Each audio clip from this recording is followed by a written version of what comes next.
Okay, welcome everybody to this special session of the Leuven Seminar in Classical German Philosophy.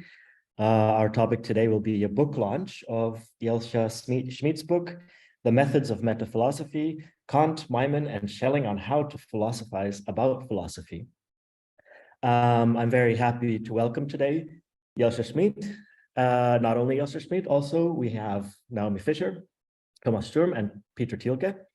And the format will be the following. So Jelscha will give a small 10-minute talk about her book, and then each speaker will have 10 minutes to provide a response or a commentary, and Jelscha Schmid will have 10 minutes to respond to each.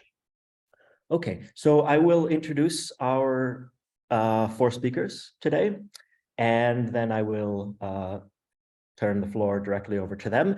If I could just ask you to, if at all possible, turn on your cameras so that we can all see each other. If it's not possible, that's fine, but if you can, please do. Okay. Okay, so Jelscha Schmid is postdoctoral researcher at the University of Basel. Her research interests are in Kantian and post-Kantian philosophy, especially Maimon, Fichte, and Schelling, and Kant, with a focus on metaphilosophy and consciousness. Among her publications are the present book, but also the article Philosophical Fictions, Maimon's Methodological Criticism of Kant, Two Kinds of Insight and the Critique of Pure Reason, published in 2021 in the collection The Court of Reason, and the article Schelling's Method of Darstellung Presenting Nature Through Experiment, published in 2018 in Studies in History and Philosophy of Science. So after Jelscha's introduction, we will hear from Peter Thielke. So Peter Thielke is Robert C. Dennison Professor of Philosophy at Pomona College. His interests are in the history of philosophy with an emphasis on Kant and German idealism, as well as the rationalist and empiricist traditions leading up to Kant. And he also has a research interest in epistemology and aesthetics. So among his publications are the article entitled Getting Maimon's Goad, Discursivity, Skepticism, and Fichte's Idealism, published in the Journal of the History of Philosophy in 2001, and the article entitled What Was Maimon After?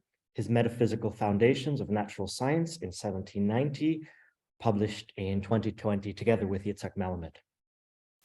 After Peter Thielke, we will hear from Thomas Sturm, who is ICREA Research Professor at the Universitat Autònoma de Barcelona. His research interest is in Kant, especially in rationality and specific questions such as how is rationality understood in philosophy and the human sciences? How should it be understood? And what is its function in various domains? Among his publication, I'll mention the 2022 article entitled The Conception of Kant's Metaphysical Foundations of Natural Science, Subject Matter, Method, and Aim, published in Kant's Metaphysical Foundations of Natural Science, A Critical Guide, last year, and the article Lambert and Kant on Truth, published in 2018 in the volume Kant and His German Contemporaries. And finally, we will hear from Naomi Fischer, who is Assistant Professor of Philosophy at Loyola University Chicago. Her interests are Kant and German idealism, specifically in themes such as nature and freedom in Kant and Schelling, with an emphasis on Kant's critique of the power of judgment and Schelling's philosophy of nature. Among her publications are the article from last year entitled Schelling and the Philebus, Limit and the Unlimited in Schelling's Philosophy of Nature, published in Epoche together with Jeffrey Fischer, and the article from the same year entitled Schelling Response to Kant, the Bruno Critique of One-Sided Idealism, published in Idealistic Studies last year together with Kevin Monner. Okay, so with that, I turn the floor over to Jelscha Schmid. I'm very glad that everybody could join us today, and I very much look forward to the discussion. Okay, Jelscha, the floor is yours. Okay, thanks. Can everybody hear me well and good? Okay. So thanks, Paul, for the introduction. And I would like to use the first of my 10 minutes to thank you, the Leuven Group, very much for inviting me to this event. It's an honor for me. And also my gratitude goes out, of course, to the commentators and for their time, for reading my book, for giving me comments. And then finally, I want to thank all the people who are here today to discuss with me. Okay, so here's how I want to use the other 9 minutes of my introduction. As you might have seen in my book, I investigate 3 authors and their philosophical methods. So that's Kant and what I call the propedeutic method, Maimon and the method of fictions, and Schelling and the method of nature construction.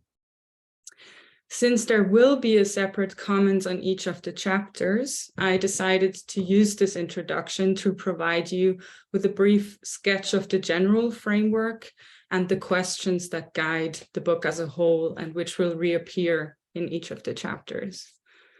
So, as is evident from the title of my book, hopefully, I propose that Kant, Maimon, and Schelling, they all provide theories about how we can and must philosophize about philosophy. Upon my understanding, all 3 philosophers share an explicit interest in more than just meta-philosophical questions and their answers. They also are united by their commitment to establishing the proper method for posing such questions and resolving them. Each of them developed and theorized philosophical methods that serve philosophy in its specific function as metaphilosophy. I argue that these methods should be investigated as methods of metaphilosophy.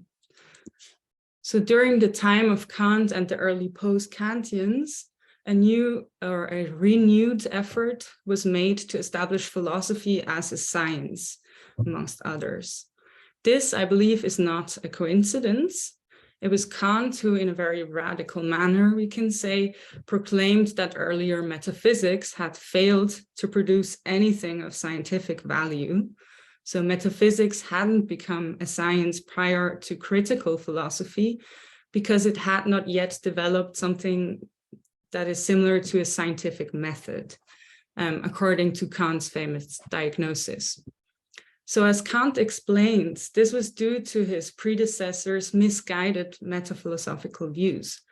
All of them presupposed what he calls a faulty theory regarding the relation between our representations and the world they purport to represent. Instead of analyzing the form of objective thoughts to see whether then it does in fact correspond to the form of what is, previous metaphysics had either completely denied the need for such an investigation, so that would be dogmatic metaphysics, or denied the possibility thereof, like skeptics, certain forms of empiricism. So in response to this, Kant presented a novel philosophical program that we're all really familiar with, the program of critical philosophy, or as he sometimes also calls it, of propedeutic philosophy. And behind this program is the idea that in order to become a proper science, philosophers must investigate also the conditions of the possibility of philosophy itself, in Kant's case, of metaphysics in particular. So it is the specifically meta-philosophical nature of this response, of Kant's response, Maimon's response, Schelling's response, which concerns me in my book. Kant, as well as Maimon and Schelling after him, shared the view that philosophy, in order to become a science in the end, must become metaphilosophy first.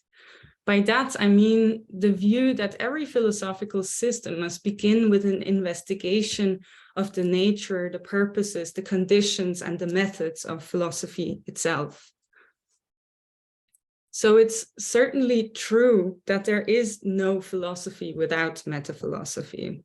Or put differently, to do philosophy always already means to be committed, at least implicitly, to some metaphilosophical beliefs. This is, however, not what I mean when I speak about Kant, Maimon, and Schelling's metaphilosophy first projects. Their projects are grounded in the assumption that in order to attain the status of a proper science, the procedure of metaphysics or theoretical philosophy must be transformed. And they contend that such a transformation, be it a revolution or a reform, can take place only if we first conduct an explicit investigation of philosophy's own conditions of possibility. But how can there be such a thing as philosophy about philosophy? Isn't this just philosophy, and this is a Heidegger quote, taking a stand above and therefore outside of philosophy? Or is it just, this is Williamson, more philosophy turned on philosophy itself? On my view, it is simply not possible to engage in a completely descriptive project, which philosophizes about philosophy completely from the outside of philosophy. That for me would not qualify as philosophy, but maybe as sociology or history. But if metaphilosophy then is something like more philosophy turned on philosophy itself, how can it then qualify as a principled procedure? This, I believe, is one of the core reasons that motivates Kant, Maimon, and Schelling's development of those specific methods. They need proper methods for this specific task, namely the task of metaphilosophy. This type of endeavor comes with worries about its feasibility, or might come with worries. The worries might, for example, be, how can we philosophize about philosophy without either just arbitrarily choosing our procedures, or how can we do this without running into a regress of definitions? So we'll get a definition of philosophy, but then do we not need one of metaphilosophy and then one of meta-metaphilosophy and so on? And so how can we be sure that our metaphilosophy is not just vindicating or defending what we already accepted as true? So must metaphilosophy not always in a way remain partial, biased, or even circular? As I take it, Kant, Maimon, and Schelling developed philosophical methods that are specifically designed to deal with the challenges raised by the self-reflexive nature of a metaphilosophical investigation. So their methods of metaphilosophy all take the shape of what I, in the end, identify as an experiment of reason.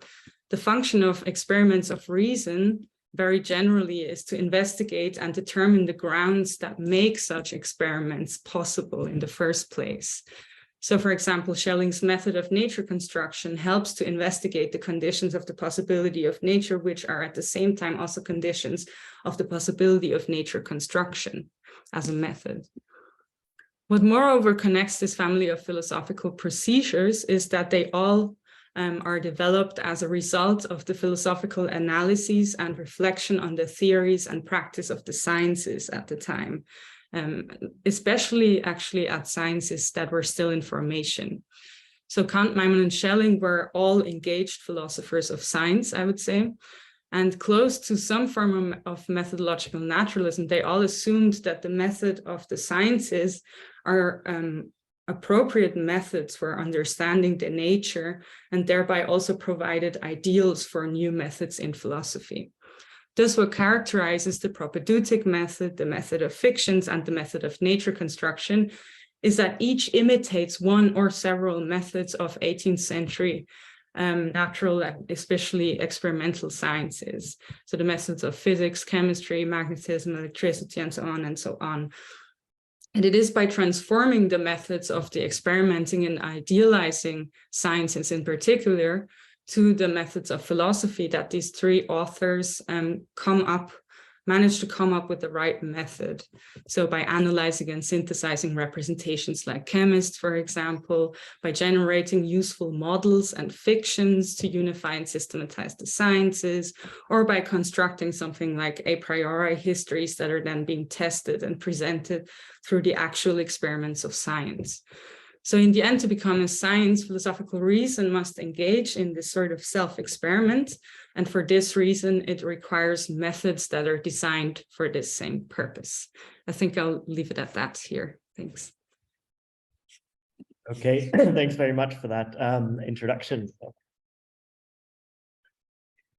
Okay, so with this, I will turn over to our respondents. I perhaps neglected to mention, we'll have about 45 minutes or so for a Q&A, so that everybody will have the chance to ask questions about the book. But first, let's move to our first respondent, so Peter Thiel. Thank you. Thanks for organizing this, and thanks for everyone being here.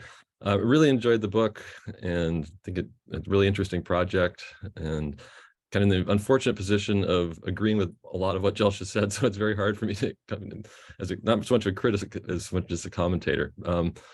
So I maybe say a little bit about Maimon, since I suspect that probably not everybody is familiar with him. He's one of the oddest characters in the history of philosophy, just given the back. I highly encourage you to take a look at his biography.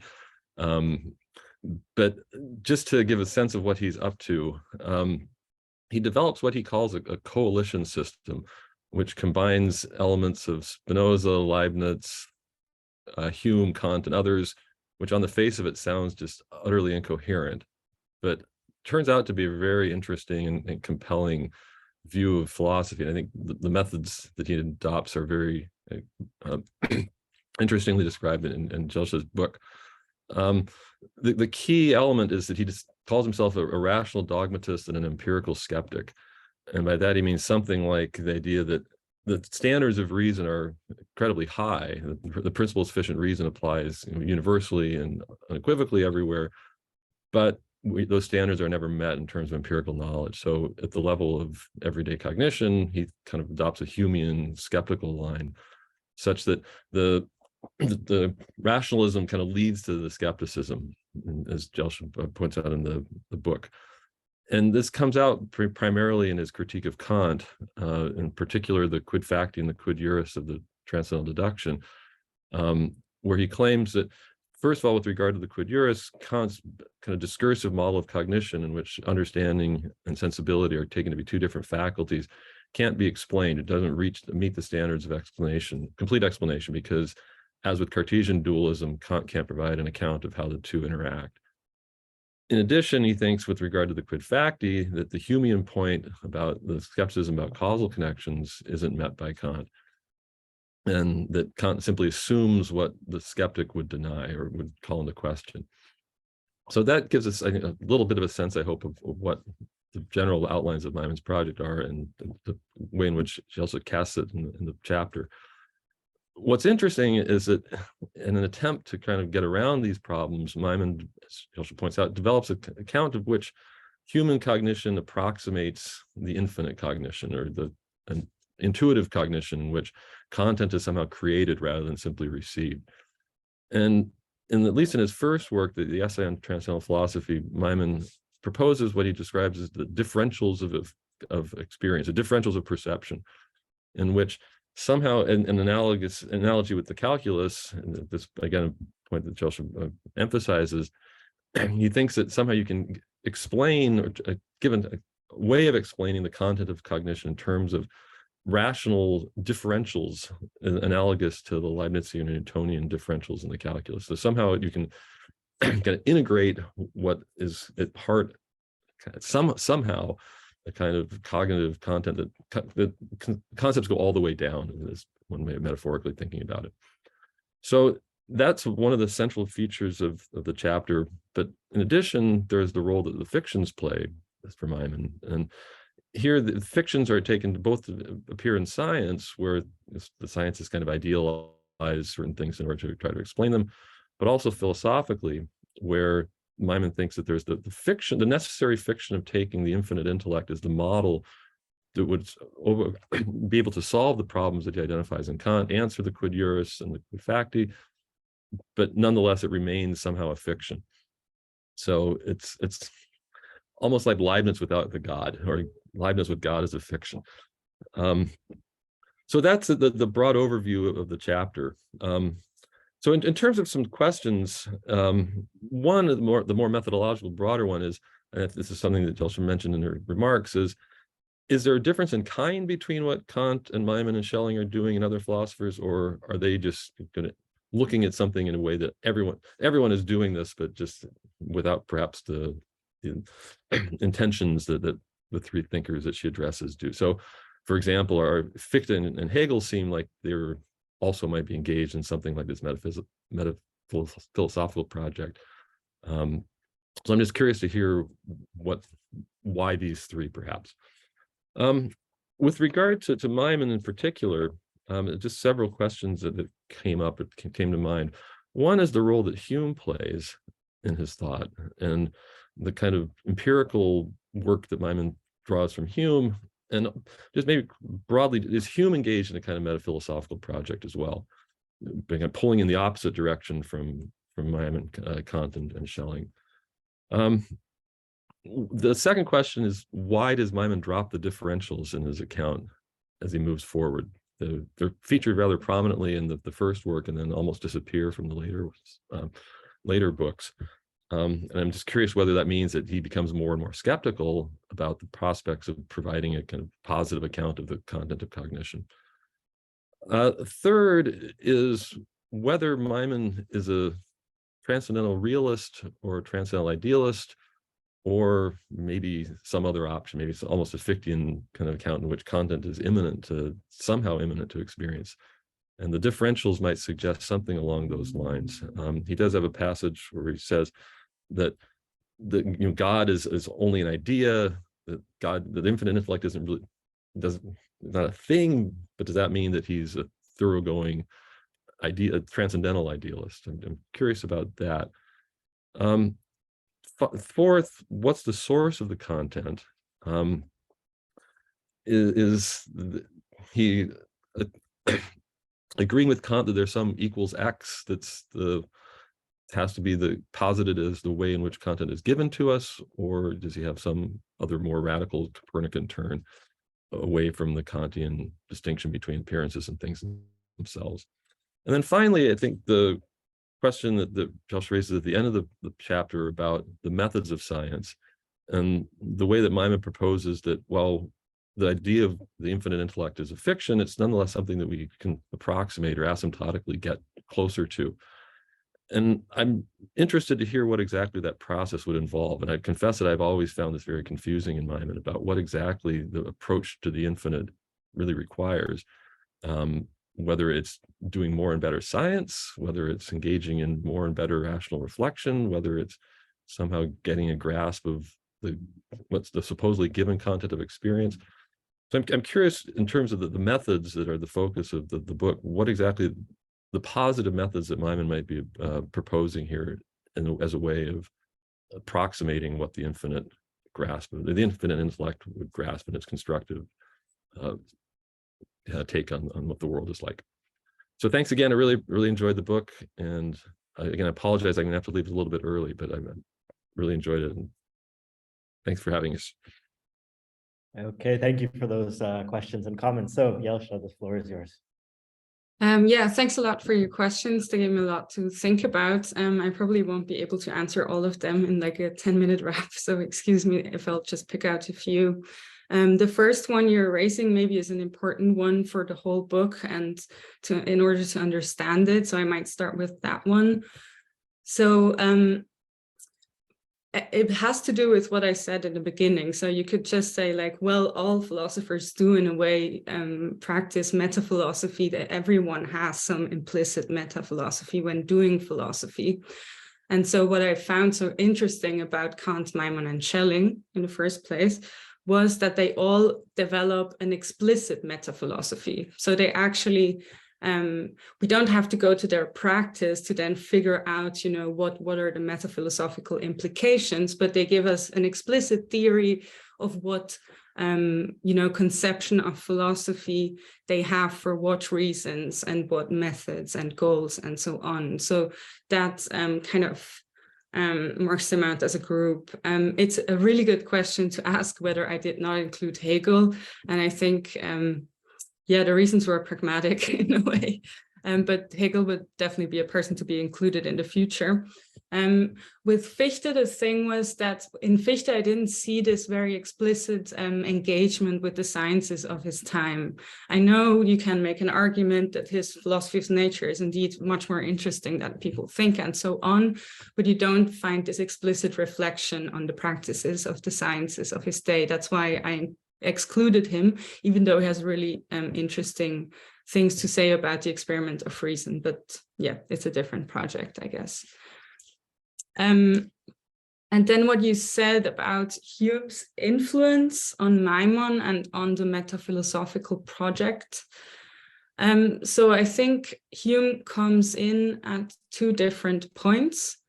So at one time where, Maimon criticizes, as you said, Kant's attempt to refute Hume's skepticism. And those are the arguments, quid juris, quid facti. I think I won't explain them here right now. But the conclusion he draws is that while Kant does not have a satisfactory answer to Maimon's criticism, Hume actually does. So Hume can still explain why we use the concepts we use and how we apply them. And he will just explain it in terms of empirical psychology, you could say. He will just talk about associationismus. I don't know how to say it in English properly. And so that's one way where he comes in. And I think that's also why Maimon describes the project of the sciences, the natural sciences, that cannot be, whose claims cannot be justified in the same way as mathematics claims, should pursue a sort of Humean project. So that's in there. And I believe he also says that because he's a rational dogmatist and then becomes skeptical with regard to empirical cognition and the claims made by the natural sciences, is that all we are left with as empirical skeptics is actually a Humean-styled science. So it has a place there in his philosophy and his conception of how science as a project is supposed to work. And I think you mentioned the Magazin zur Erfahrungsseelenkunde that he also wrote and published. And I think one way to go is to say that, yes, he engaged in empirical psychology because, for example, to find out how the imagination actually works, because it works by the laws of association, is actually to do empirical psychology, right? We can't get there by virtue of a priori laws and so on. So maybe this as a quick answer. How much more time do I have for more answers? You have time. We're doing quite well. Okay. Well, another interesting thing is that you're asking was so whether Maimon qualifies as a transcendental idealist or realist, or whether he has some sort of proto-Fichtean view. First of all, I think it's quite clear that he's not a transcendental realist, because he has very explicit passages about that we cannot talk about or think about things in themselves, and it just makes no sense to have them, to assume them in our system. He there gives a quite interesting description of why we should not understand the given in experience as being the result of an affection from something external. He says that something appears as given in our experience just means that we have consciousness of a representation arises in our consciousness, we could say. And all that happens is that it arises in an unknown way. So we don't know how this representation arises, but that does not give us the right to assume that or to postulate even that there's objects outside, somehow independent of us, who affect us. And so in this belief, he kind of joins also with the Fichtean project, but also other projects around the time who would say, like, get rid of the things in themselves as part of our philosophy. And in that sense, we could also, and in that sense, I think he does defend a version of transcendental idealism as well. So time and space are like concepts of our understanding. And he would qualify as quite close or proto-Fichtean in a way, but I would think it's really important to then mention that his understanding of imagination is really, really different from what Fichte believes. because for Maimon, the faculty of imagination is he even calls it the faculty of fictions. So whatever sensible images the imagination produces for us and associates with each other, those are just deceptions and illusions. And for Fichte, that of course is the wrong idea, because he believes Fichte says if there is a deception, then it must in a way contrast with the possibility of truth. And for Fichte, the imagination is, however, practically indispensable for in order for there to be rational thought at all. So there is no alternative, and hence it would make no sense to describe the imagination as producing deceptions. So and this got me thinking about the question whether there is not some kind of residue, at least, of a thing in itself in Maimon to be found in the real objects, which are, in a way, some of them are categorically, in a way, not available to us, but maybe that's a bit over or reading too much into Maimon. But that's an interesting question, I guess. Yeah, should I go at one more, or? Maybe briefly, if you want. Briefly. Yeah, maybe very briefly on the infinite, the infinite approaching of infinite intelligibility. Does this involve, I mean, I think in your written out comment, you asked like whether this is just something that has to do with rational reflection, and whether, progress in the actual sciences is necessary for that or is carrying out part of the project. And I believe like the Maimon of the essay still thinks so. I think he believes that progress in the sciences, especially like in the mathematization of natural science, has a real part to play in this progress, and hence is important. And I think towards the logic, he loses this belief, this trust in such a mathematization to be possible. So yeah, so I would say yes, it plays a role. It's not just like us changing the principles of our rational reflection or so on in order to be able to achieve such explanation or tending towards it. Okay, thanks. I'll stop here. Okay, great, thanks. So with that, we move on to Kant and Thomas Sturm. So the floor is yours.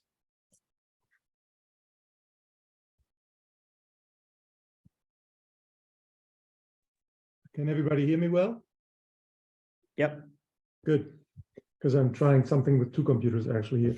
So many thanks for the kind invitation. Nice to get to know you, Jelscha. We haven't met before, so it's wonderful. I enjoyed reading your book, and I will actually also, for proof that this is not mere rhetoric, I will include it in a revision of a paper that I'm writing on Kant's contrast between philosophizing as an activity and philosophy as the product of that activity as a systematic theory, which derives from a conference which might be interesting for you as well, because it was titled Metaphilosophy in History last year in Antwerp. And yeah, I hear that the papers are coming out in the volume, in a special issue from Logical Analysis and the History of Philosophy, if the reviewers will be positive. But maybe there will be interesting stuff for your approach as well. So I think that you're right that not much literature exists on Kant's metaphilosophy, but certain of your starting points were not novel to me. And I checked also the whole baggage of the recent Kant lexicons for the relevant keywords, and I thought that certain things can be considered common ground. And so let me point that out in order to see what is common knowledge and what is, I think, really novel, particularly about your reading of Kant. So some central points. I think that everyone knows that Kant claimed that the first critique is a propedeutic, that what he wants to be a critically cleansed metaphysics of nature and then later on of morals. Everyone also knows that Kant wanted metaphysics to reach the secure path of a science, as he says in the B preface, which you use a lot. And everybody and his uncle also knows that Kant claims that this requires that the critique be a critical inquiry into our powers of reason, broadly understood, that is, including the understanding and also intuition, of course. And that in that sense, the critique is a self-cognition of reason. Those are all points that you make, but I think they're all common sense point, so that a critical account of reason paves the way for the reform of metaphysics and its road towards ideally acquiring something like scientific status or authority or recognition. Finally, not everyone, but still many are aware that Kant talks of an experiment of reason, which plays a huge role in your book and in particularly in the Kant chapter. What is new in the book? First, and I applaud the effort, I want to emphasize that, is not to only talk about Kant. We have done that enough. Contextualizing and comparison should be the order of the day, and giving other authors is really more space, is really a great thing that you're doing. And of course, everyone has their favorite authors. I always say that 10% of Kant scholarship money should be reallocated to, for instance, Johann Heinrich Lambert. And I also think that Maimon is a often unjustly neglected author, so thank you very much for pointing that out. About Schelling, I have perhaps a different view, but that doesn't matter because I will be concentrating on Kant. Another virtue that I want to point out and why I want to recommend all to read the book is that you engage with Kant's familiarity of the sciences of his times, including discussions of Bacon, Newton, and Stahl and others. And I've been in the vicinity of historians of science for some time in my life. And I really think that you show a good control over the recent literature that is relevant here from the history of science. So again, applause for that. Now the novelties concerning Kant, here I can mention only a few. You claim that Kant's metaphilosophy embodies a metaphilosophy first program. That's your phrase. And that means basically two things for you. And I partly quote here or paraphrase. First, all philosophy must begin with a methodological investigation of what philosophy as science should look like. Metaphilosophy is the fundamental discipline in which all other philosophical disciplines must be grounded. And secondly, metaphilosophy must come in the form of a specific method. That's from page 10.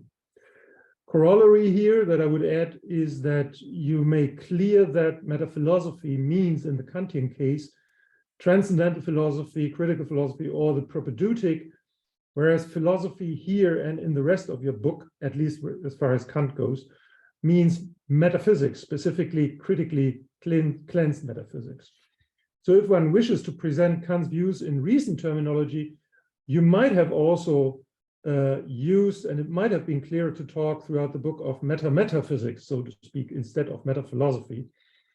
And that would have had one advantage, namely that Kant's general notion of philosophy is everyone and his uncle, again, knows much broader and requires more analysis. So readers might be a little bit confused about what you're really trying to do. At least I had some point. For instance, they might think that the book studies Kant's metaphilosophical understanding of transcendental philosophy itself, not of metaphysics, right? And maybe it does. I need some help and some clarification here, because some passages I had the feeling that you were not talking about the metaphilosophy of a critically cleansed metaphysics, which is embodied in the propedeutic, but about the metaphilosophy of that propedeutic again, which relates to your regress problem, of course. So I need some help here. Or maybe the terminological proposal would have been. In any case, you imply that the second of these 2 points, that the propedeutic or transcendental philosophy requires a form of experimentation. If that can be sufficiently supported, then the first point, the scientific status and authority of metaphysics, will take basically care of itself. Accordingly, we learn much in your book about philosophical experimentation. And there are 2 central claims that I would like to highlight. First, that Kant thought that metaphysics needs a type of experiment, namely an experiment of reason. That's a passage from the B preface again, which of course you understand as a non-empirical a priori method of experimentation, which you then later on explain, which has a lot to do with the defense that Kant mounts in favor of what you call the cooperation thesis, namely that different elements of cognition have come together in order to produce something that deserves the title of epistemic judgment or a knowledge claim. And then secondly, that experiment builds a lot on the notions of chemical experiments and their associated methods of analysis and synthesis. That's really interesting to read, and I had forgotten about that footnote, I must admit, in the B preface. And your effort here is another of the virtues of the book, but I also think one of its biases. It focuses perhaps too much on that point. I have three main critical comments here to which others could be added, and we can talk about that if you want later on. So there is a focus on the B edition of the Critique of Pure Reason and its preface, because that's where Kant makes these statements about experiment, including the analogy to chemical analysis and synthesis. That emphasis is problematic given the primarily historical or interpretive character of your book. Kant clearly and certainly wrote the Critique of Pure Reason without having the B preface already on his mind. We would have the bulk of all his arguments and results, including the kind of arguments by which he defends transcendental idealism and the cooperation thesis, without the kind of claims about metaphilosophy that are expressed in the B preface. So I would urge you, or the question here for you, the task for you would be to look into, for instance, the reflections that antedate the A version of the critique, whether you find anything there that would support your reading. My hypothesis is you will not. I have not checked, but you can refute that hypothesis by further research. And I think that many readers that are aware of the distinctions between the A and the B version of the critique will note that. So my point here is that that methodology, philosophical experimentation, cannot have been the driving force of Kant's arguments in the development of the critical project. And nor did the aim of bringing metaphysics on the secure path of science play much of a role in the A version of the critique. Yes, science is mentioned there, and the notion of science, the definition of science, and there are passages where he says that transcendental philosophy and then later on metaphysics are potential sciences and that they could be developed into that, and we have to do that. But what he appeals to there is a much more fundamental feature of science that he also presents in the doctrine of method, namely the systematicity of science. And about that, you are very, very silent. And I want to know why, right? I think that Kant is extremely proud of the systematicity, at least the aspiration of systematicity that he shows in the critique and then in later works. And that I think that he sees there a strong analogy to the systematicity of different sciences. And a comparison there would also help. Okay, second point. Now, one might claim that all this about the original development of the Critique of Pure Reason and its argument in defense of transcendental idealism and the cooperation thesis, that all this does not matter. What matters, what should matter is how Kant finally declared himself about the methodology that he used in the defense of his arguments. But then I think it would be better not to speak of metaphilosophy first, but of metaphilosophy last. Yeah, to throw one pithy formula against another. My point is not merely terminological or genetic or interpretive. It is that too. But think about the following. Metaphilosophy, you say, is the philosophy of philosophy, just like with the sciences and their philosophy is a matter of serious disagreement, however, what the logical or epistemological order between the philosophy of a discipline and that discipline itself is. Yeah. Philosophers of science do not all hold that to do good science, we must first do good philosophy of science. Every naturalist in the book would disagree here. Yeah. And there is a problem also with your continuity thesis, but I must leave this aside. You also claim, that's again from page 10, that metaphilosophy is foundational for philosophy, for all the scientific disciplines. You say that they're all grounded in the metaphilosophy. And I doubt that very much. I think that Kant held a different view. It is well known first that he thought the mature or exact sciences like mathematics and physics, this is from the Prolegomena, they don't need a philosophical defense. They don't need to be grounded in any kind of philosophy, right? What is more, so for them, if we have a philosophical reflection about them, which of course we have, that comes after the fact, so to speak. And what is more, there's a lovely but often ignored remark at the beginning of the transcendental logic of CPR. Namely, Kant says the objects under consideration in a particular field of knowledge must already be known fairly completely before it can be possible to prescribe the rules according to which a science of them is to be obtained. That's A52. Yeah, the objects under consideration must already be known fairly completely before it can be possible to prescribe the rules according to which a science of them can be obtained. So the methodological rules of individual science cannot be properly explicated and defended until one has a sufficient understanding of the science itself. Yeah, Kant does not simply engraft the methods or the rules onto the sciences, and in that sense, he may have developed his arguments for all of this independently of the methodology that came only later, and maybe is not. Well, I think you see my point. Finally, and I must come to an end. This brings me to the notion of experiment and the associated idea that Kant is using an analogy with chemical analysis and synthesis. First point, simple historical point, why not optics? Newton very clearly describes his method in optics as one of analysis and synthesis in the famous last query of the optics, which Kant knew and had, and he applied his famous experimentum crucis on the composition of white light out of spectral colors to that, yeah, as well. Kant knew all that stuff. And closer to home, following Newton, authors like Bonnet and Tietjens, both of whom Kant again knew well, also discussed the applicability of analysis and synthesis closer to home to the study of the human mind. And we know that Kant had it on his desk, Tietjens' book, I mean. Yeah. So how serious is that later added footnote about specifically chemistry to be taken if there are alternatives closer to home? This is more a point about the genesis of Kant's idea. And there again, I would look into reflections that antedate the critique of pure reason. But the important point that you make here, and that I didn't understand, and that for me doesn't pass the smell test, is that you use the distinction between analysis and synthesis in order to explain what Kant is doing in the analytic and the dialectic respectively. I wasn't sure that that is right. I feel, let me point out, I think, much more important way in which Kant explains the relation between the analytic and dialectic, namely by reference to the notions of truth and semblance.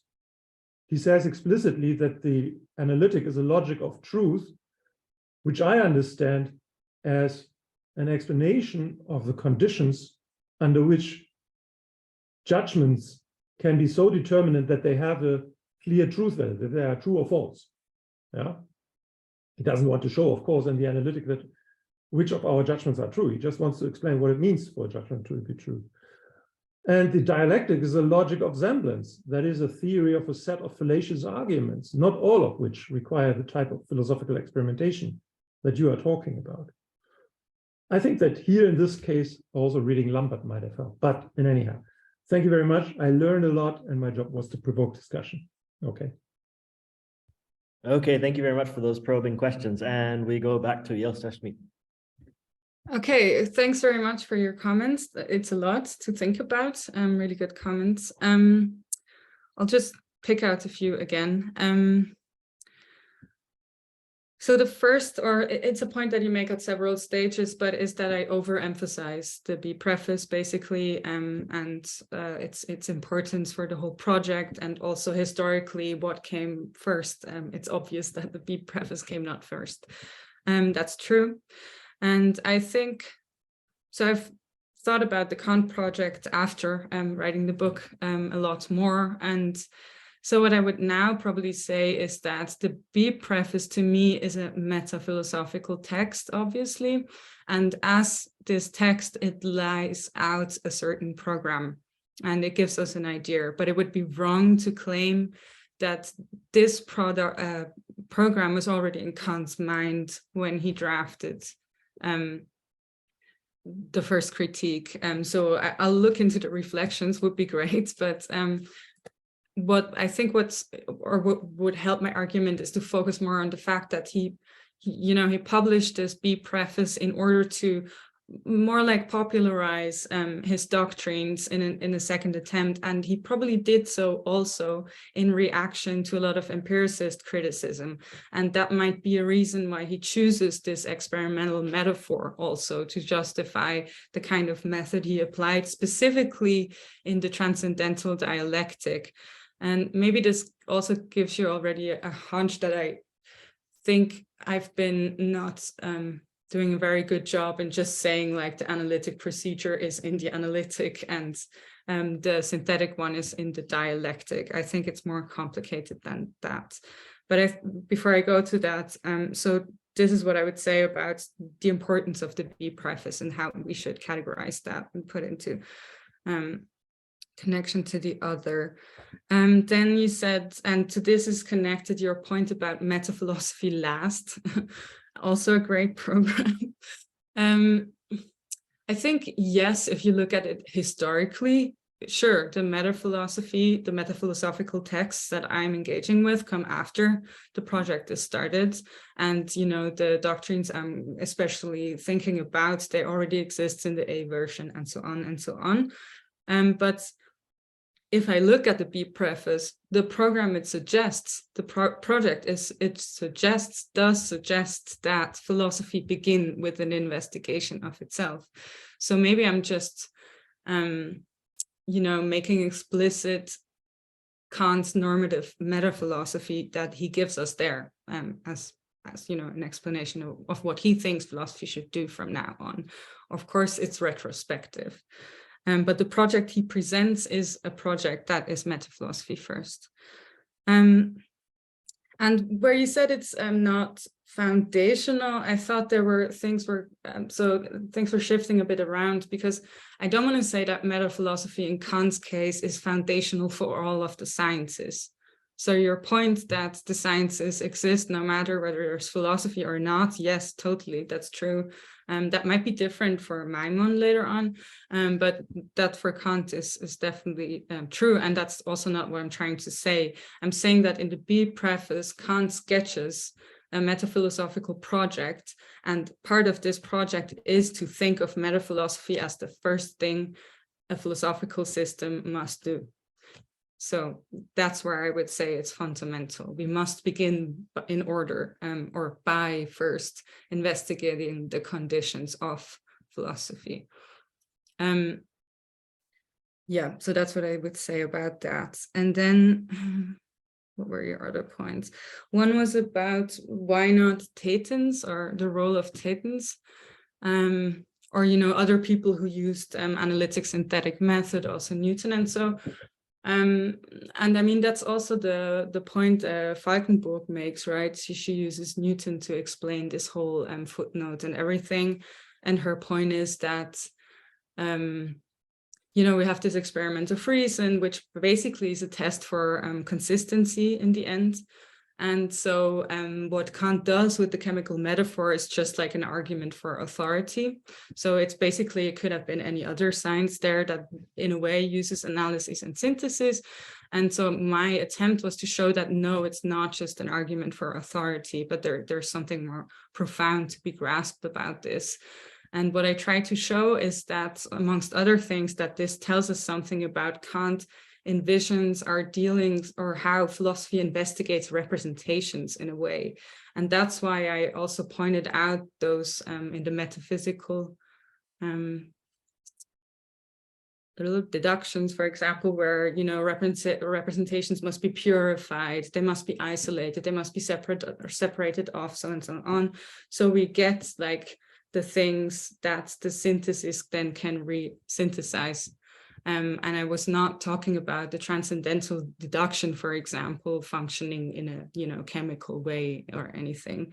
And maybe Thetens and so on, that's something that I should have done, because I think the German experimentalist background was actually much more important probably for Kant than the Newtonian, Humean, Lockean background and Bacon and so on, because Kant has this whole theory about hypotheses, and obviously he presents experiments as hypothesis driven, and his conception of what a hypothesis is and why experiments are allowed to use hypotheses, I think, derives from Tit and also from Wolf, who had a similar project, like investigating the mind by virtue of experiments. Yeah, so maybe I'll leave it at that. I have to close my window. Okay, thanks very much for that. And with that, we move on to Schelling and Naomi Fisher. Yes, thank you so much, Jelscha, for this fascinating book. It's on a topic that I think has not received adequate attention, namely, right, how should we do philosophy at a propedeutic level, or what are the methods of metaphilosophy? So in these comments, obviously I'm going to focus on Schelling, since it appears to be my role here. So I'll first outline the major features of method in Schelling's philosophy of 1799, which Jelscha focuses on. And then I'll raise some questions about her broader claims regarding Schelling's metaphilosophy more generally. So she gives an accurate and compelling account of the centrality of experiment in Schelling's 1799 Philosophy of Nature. So his first outline for a philosophy of nature and its subsequently published introduction include a sophisticated metaphilosophy and philosophy of science. So Schelling's methods share some features with the hypothetico-deductive methodologies in science advanced by Huygens and others such as Galileo, and is also a precursor to neo-Kantian conceptions of, say, a relativized a priori in someone like Hans Reichenbach. So in short, science begins with a hypothesis from which empirical conclusions are deduced, which one can then test and experiment. This is in contrast to methods in which inductive generalizations from empirical data, as we just heard, right, are to be preferred to speculative hypotheses and British people like, Bacon and Newton, among others. All right, so Schelling combines this hypothetico-deductive method with a Baconian conception of experiment as harnessing nature's power and forcing nature to answer the questions that we ask of her. So there are three crucial and unique aspects of Schelling that I think set him apart from both earlier and later philosophers of science. So first, Schelling's guiding thought is that human beings in conducting experiments are not operating from outside of nature, so to speak, but rather are nature producing, but doing so with a particular intention of exhibiting nature's own production, which we have now sort of formed in conscious principles. So while the rest of nature produces without conscious thought or intention, we have sort of reflexively brought to consciousness nature's underlying principles and can, because we are natural, produce or exhibit those principles through experiment. So Schelling therefore calls experimentation prophecy because we foretell what the results will be. The point is therefore not sort of bald testing of merely arbitrary hypotheses, but a making manifest or an exhibition or Darstellung of foundational principles. So second and relatedly, such principles are not mere intermediary principles, but are foundational. So this aspect of Schelling's philosophy bears some affinity with holism, such as you find in like Duhem and Quine, the view that scientific theories form an integrated whole, and no theory can be tested in isolation. So what is exhibited in an experiment is not an isolated hypothesis, but the entire philosophical and scientific structure, down to, right, the first consciously formulated principles. So that entire structure is exhibited in experiment. And finally, the constructions of the philosophy of nature are also born out of our original affinity with nature.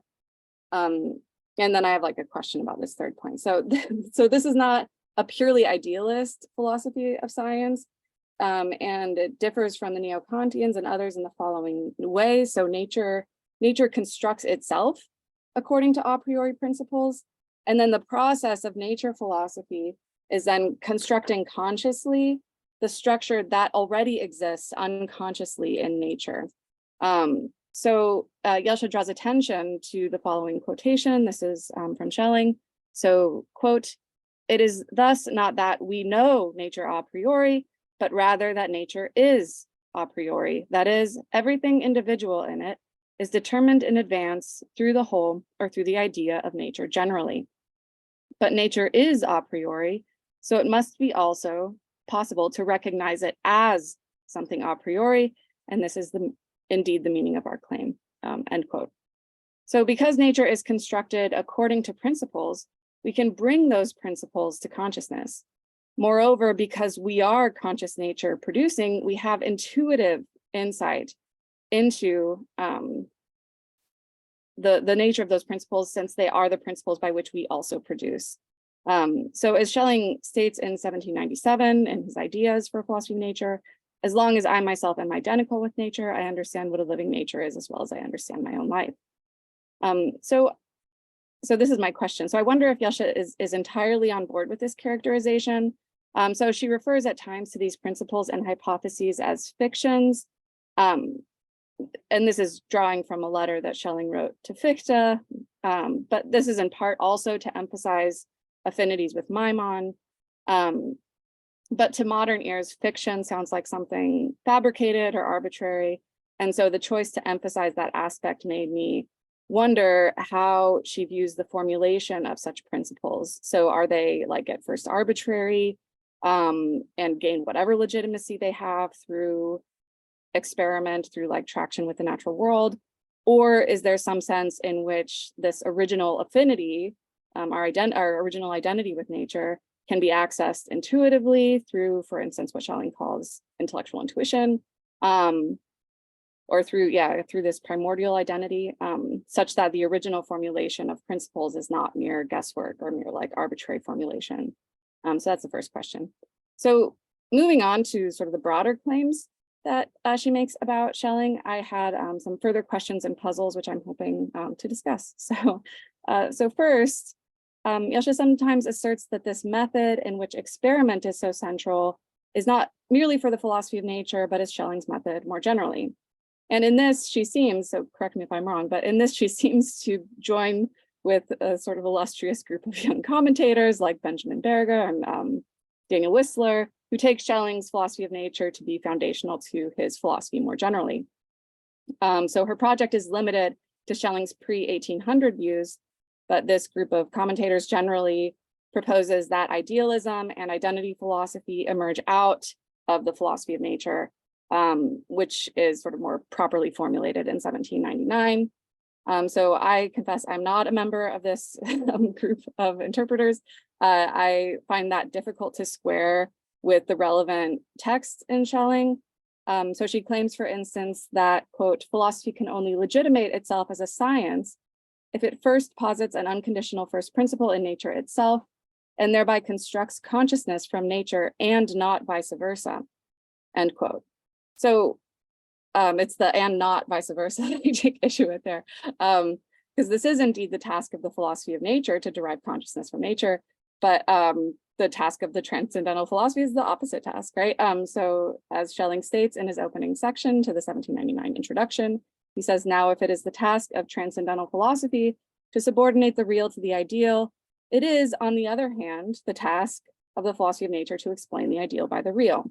So the two sciences are therefore but one science, differentiated only in the opposite orientation of their tasks." So here he seems to assert that there's sort of complementarity and bidirectionality to these derivations. So this picture of complementary science is grounded in a self-same principle, absolute principle, appears throughout Schelling's early corpus, but is especially evident, I think, in the 1799 works and in his identity philosophy. So the Fernere Darstellungen of 1802, I think, are sort of extensive elaboration of this framework. So another worry I have is about Jelscha's claim that Schelling is committed to infinite intelligibility. And so maybe this is just asking for clarification. She mentioned it a couple times. So everything, the claim is that everything admits of explanation grounded in a first principle. So what is the status then of that first principle?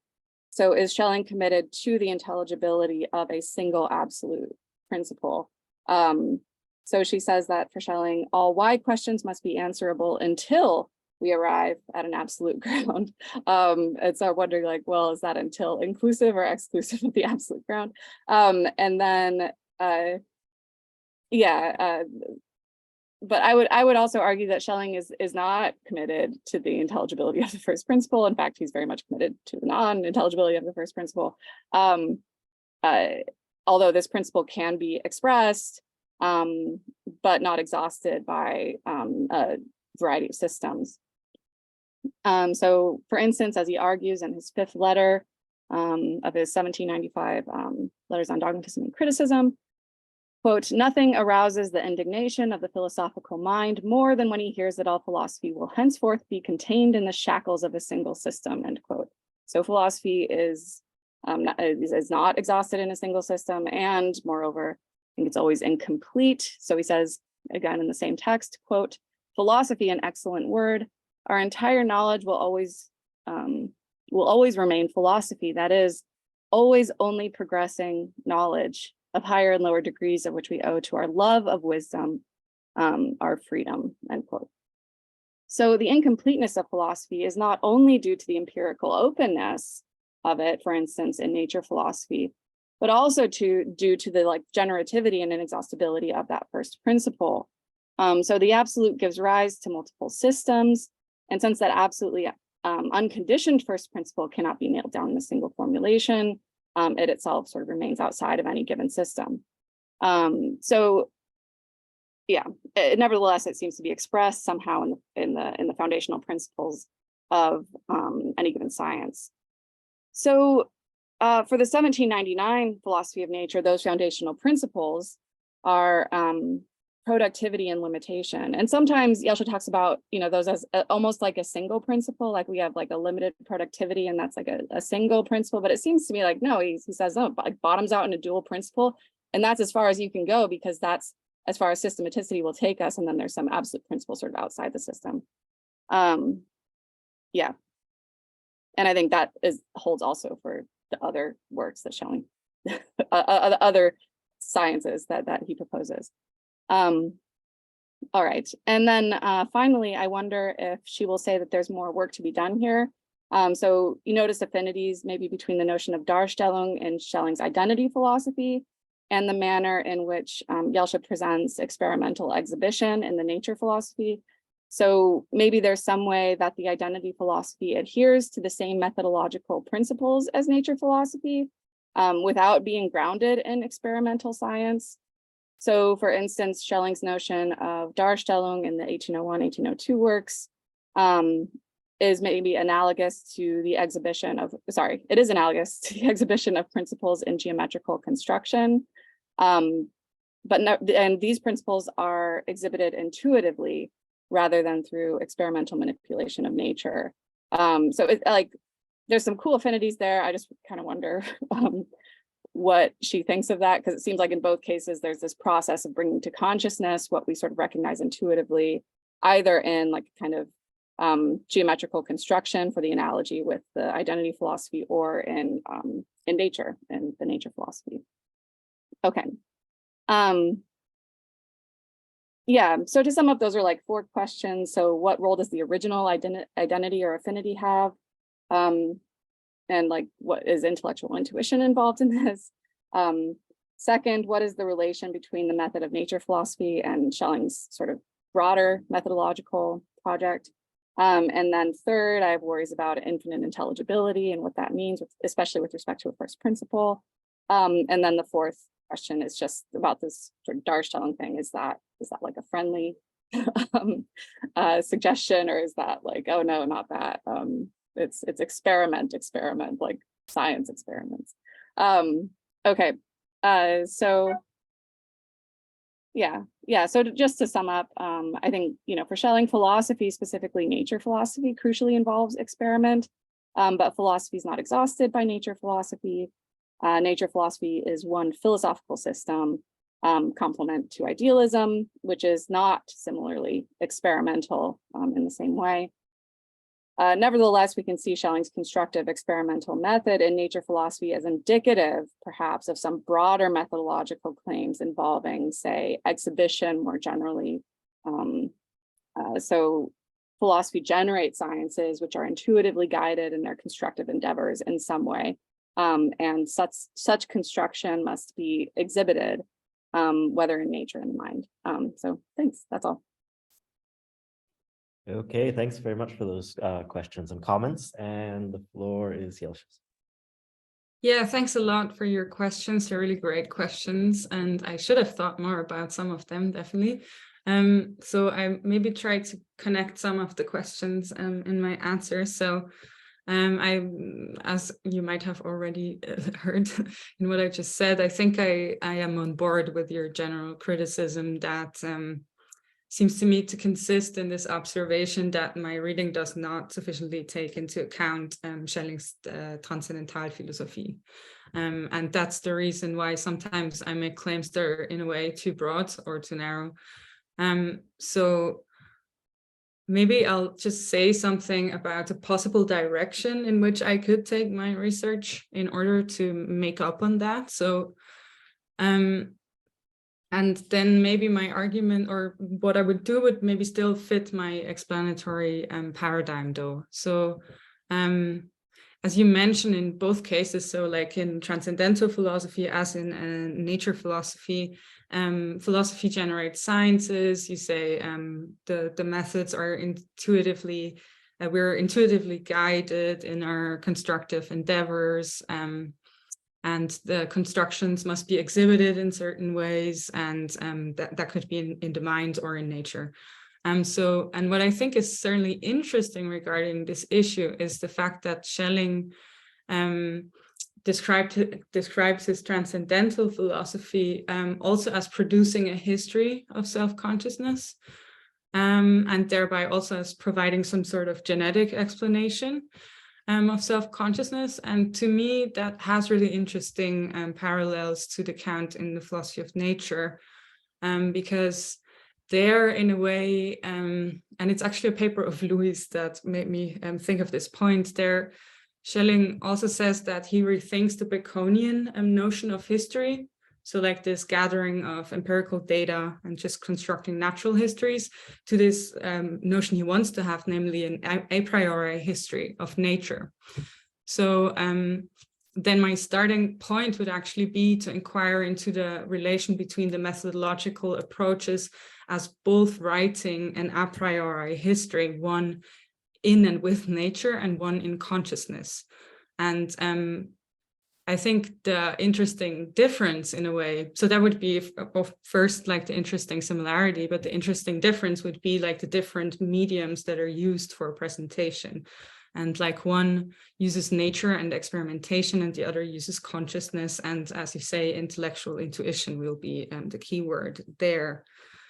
So I think that's a direction I would like to go. And I think that would work.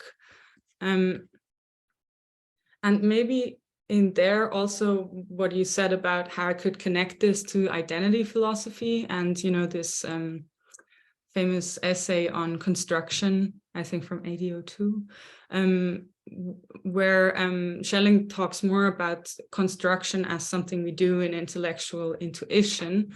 And I think some of what I just said about a priori history and in nature and self-consciousness is relevant here.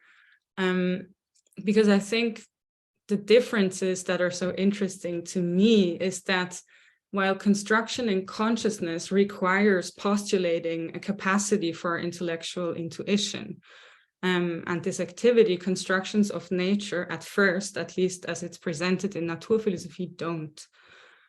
So Naturphilosophie as first in its method seems to only require reflexive capacities and like experimental sciences for Darstellung. So it's more methodologically continuous to the natural sciences in a way. And then in the transcendental philosophy, we need intellectual intuition. But like from your comments, I would think that you probably suppose that in the end, where we can make such constructions of nature that we then exhibit, we already needs to be capable of intellectual intuition, and that would be the whole story there, I guess.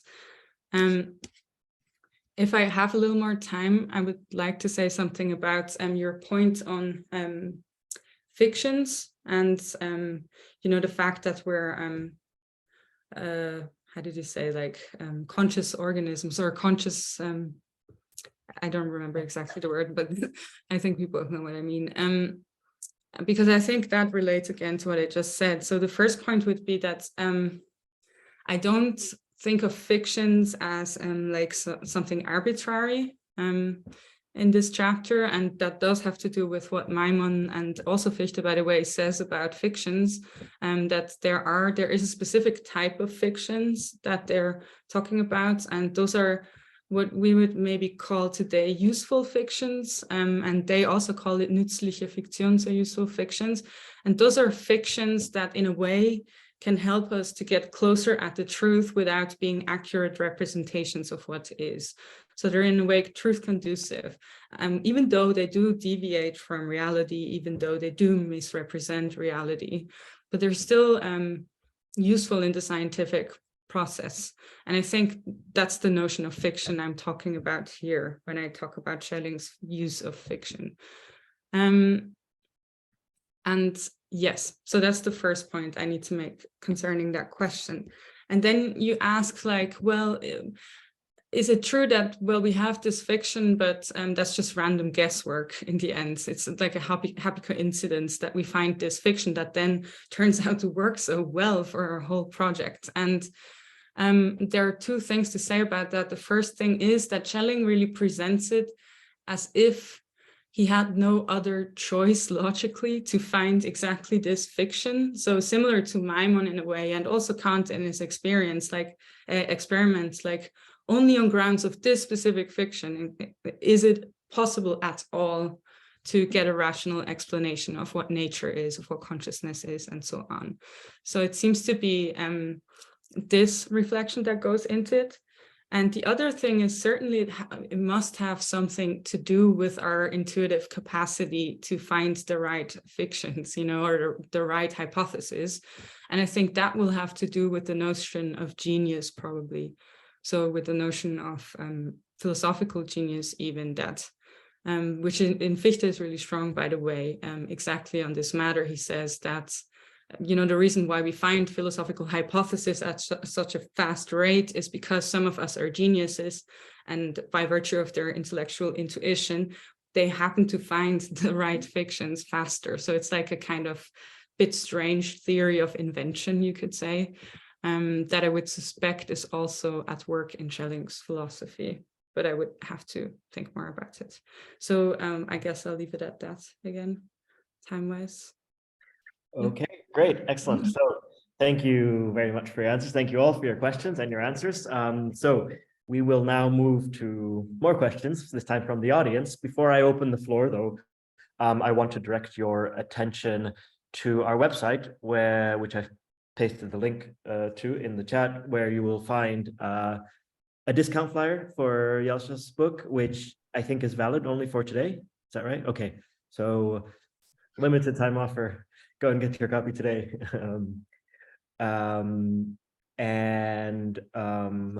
Yes, with that, we will move to the Q&A. So if you have questions, you can use the raise hand function or write in the chat, and I will call on you in the order that I see your hands appear. Okay, the floor is now open.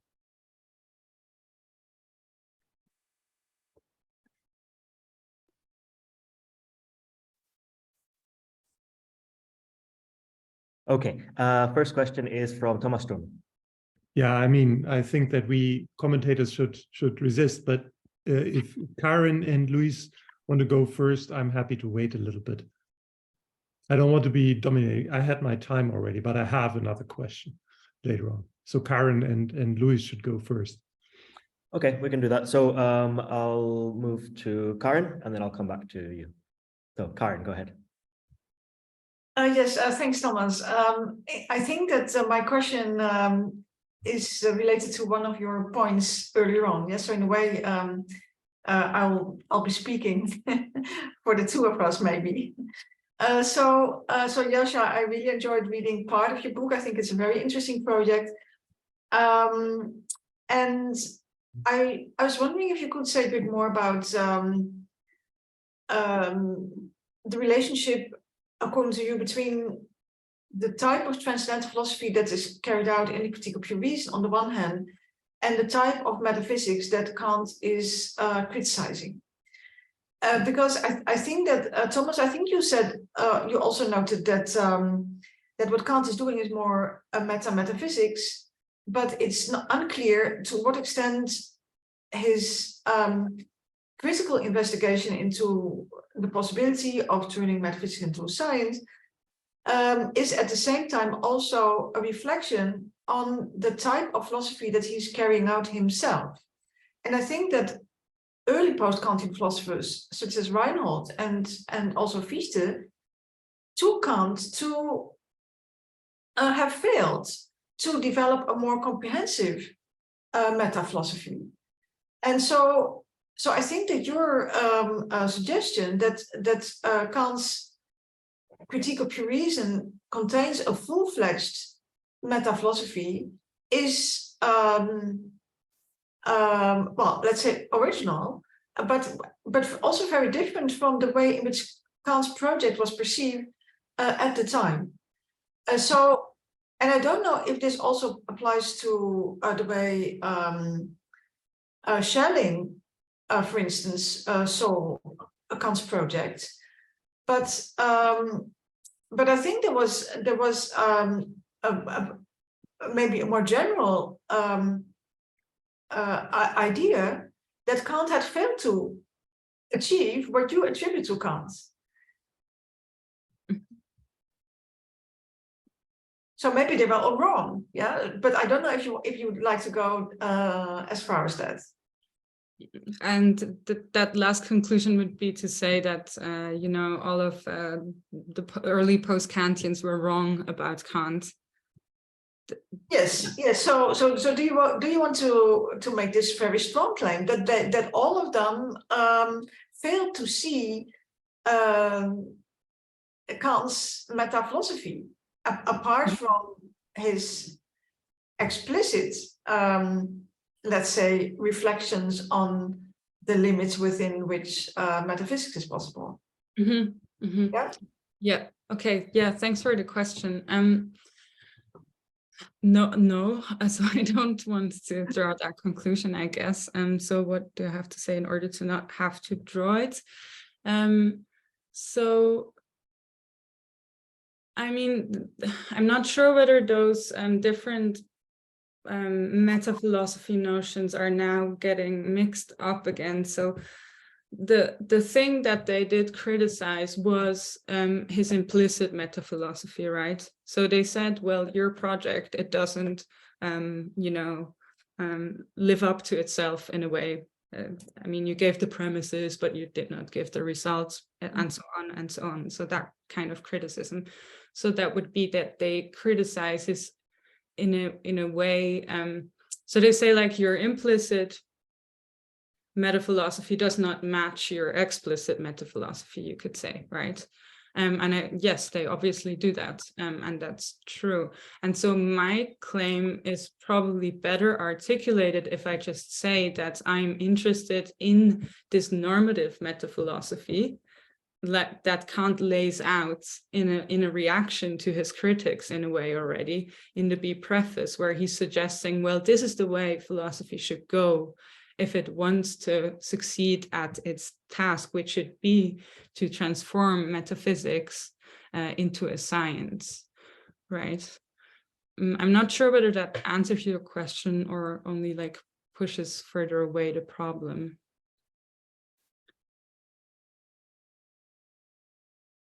So do you think that that Kant has a coherent account, or even possibility to offer a coherent account of what he is doing himself in the Critique of Pure Reason?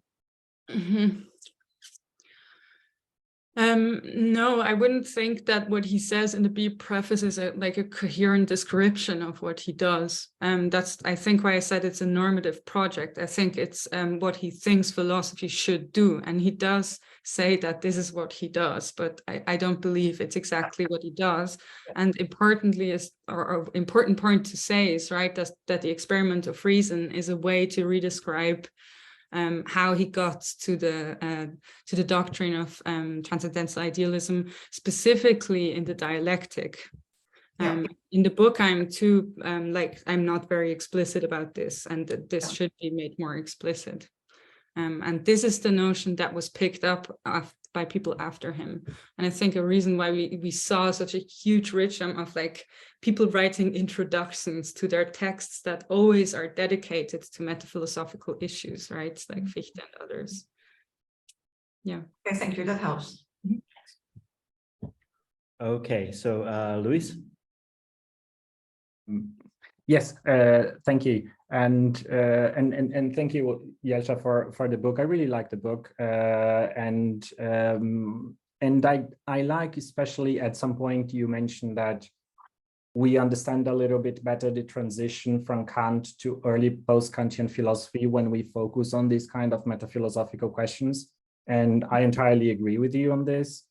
And but I want to ask you a question precisely about this transition, because for several of these authors, the transcendental deduction is very important. It's the core of Kant's philosophy. It's very important for all of them. Fichte at a certain point will say that his entire philosophy is an attempt to deliver the transcendental deduction from a different perspective and so on.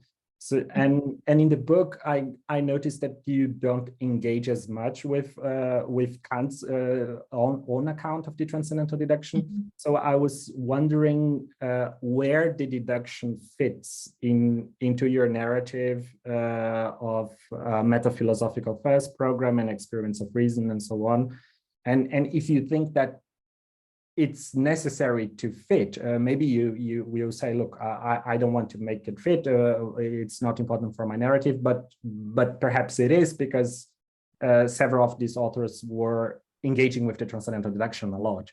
So yeah, so what do you see? Where do you see the transcendental deduction into your own narrative? Thanks. That's a really, really good question. I mean, so obviously it matters extremely for Maimon, for example, and like his whole project begins as a critique of the deduction, and I mean his own project is developed as a better way of doing this, right? So in a way, like the deduction must go through, but it must go through with a kind of like with different preconditions, and then it'll work, right? So that's what happens, and that's in a way what also Schelling in very different way does. So that is its place. And so now the problem that I have is that I say, well, the more interesting narrative are the methodologies, right? And then we would have to ask, like, why is not transcendental deduction as a methodology? Why is not that? Or like, what are transcendental arguments or so on? Why is not that the focus of my narrative? Yeah, and I think I might not be able to give you a really, really good answer to that. Because the narrative I follow, in a way, starts out with a methodology that does not describe what happens in the transcendental deduction, right? Yeah. So I think I would be speculating a lot if I would now say more. So yeah, I would have to like follow your suggestion to say like I didn't want to make it fit in a way, because I don't believe that the development. Wow. Yeah, I have to think about it actually. Thanks though. Thanks. Okay, and we come back to Thomas Strum. Okay, coming back to our discussion earlier on about the 2 points. The one on the role of science, I had in my mind, I had read your book And I had in my mind when you were saying that sort of like he doesn't want to say, Kant doesn't want to say that transcendental philosophy or propedeutic grounds everything.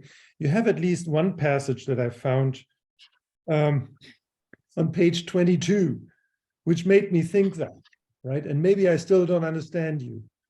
But you say on the bottom of page 22, Kant believed, and you say you have indicated that in earlier sections, by accounting for the possibility of the a priori cognition of objects in general, the proposal would not only explain the possibility of metaphysics, but also the possibility of all other sciences. Mm-hmm. So that sounds very much like metaphilosophy first is not only for grounding the possibility of metaphysics, but also grounding all other sciences. And that, I think that really is in tension with some of the things that Kant says. Yeah. What he is doing in the metaphysical foundations, I think, is a slightly different project. Yeah. Now, but my other point is, I also see a tendency. You know, there is this debate about like, was Kant awoken from his dogmatic slumber by Hume, as he claims in the Prolegomena, or not? Between various kinds of people like Brandt and Wolfgang Karl have denied that that is actually a true historical account. Yeah, because for instance, Kant points also in this one late letter to the importance of the antinomies for the development of the critical project.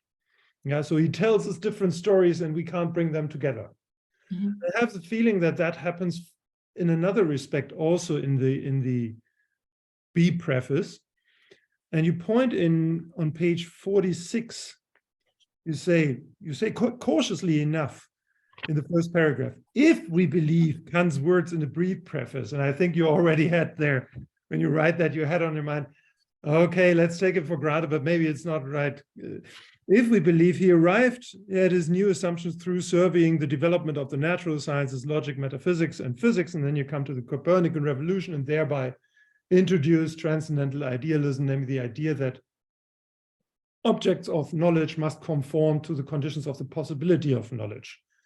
Yeah, and that therefore, if that is true, which of course is the task of the deduction and so on, then the only objects of our knowledge are appearances and not things in themselves. That's transcendental idealism. And it doesn't matter whether you hold a two-world or double aspect reading or any version of that, right? I mean, that's transcendental idealism.